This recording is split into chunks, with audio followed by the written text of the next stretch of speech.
તળાજામાં બે ભાઈઓને વ્યાપાર ધંધો કરવા માટે આપેલા રૂપિયા પરત નહીં કરી આપતા બંને ભાઈઓને માર મારતા સારવાર હેઠળ ખસેડાયા.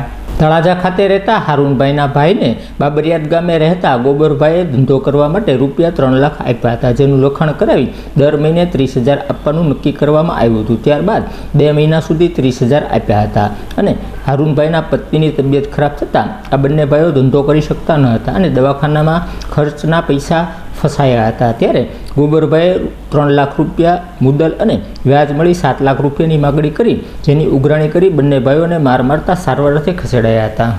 ઉભા રહ્યો ભાઈ, 2 મિનિટ હો મોટા ભાઈ.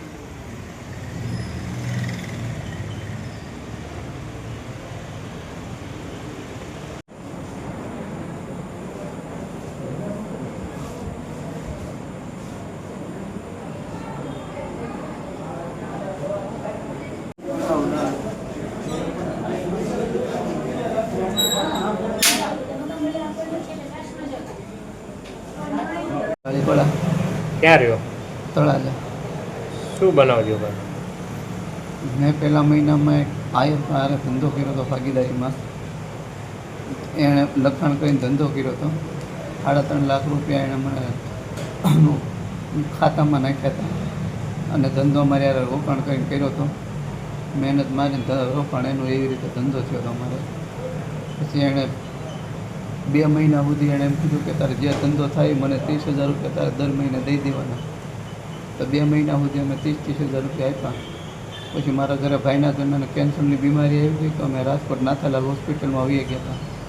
તો ત્યાં અમારે 3-4 મહિના વહી ગયા. તો મારે ત્યાં મારા બનાવીને હુમલો આવી ગયો તો એ ગુજરી ગયા. તો એમાં મારે થોડો ખર્ચો થઈ ગયો.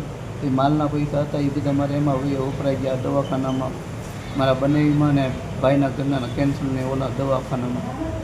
તો પછી 4 મહિના પછી પાછો આવ્યો તો એને એમ કીધું કે હવે તારે મને 7 મહિનાના પૈસા દેવાના વ્યાજના, અને આ પૈસા એમ કહીને 7 લાખ રૂપિયા તારે મને ગમે એમ કરીને દેવાના, નહીં દે તો હું તને મારીશ.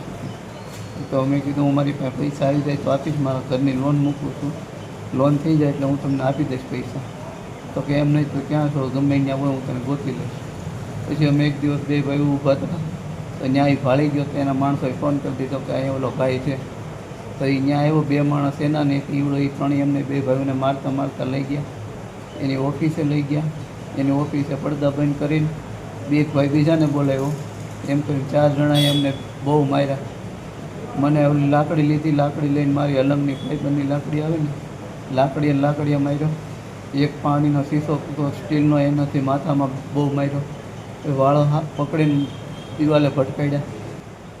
સામેવાળાનું શું નામ છે? એનું નામ છે ગોબરાતા છે. કઈ જગ્યાએ આયર છે? છે.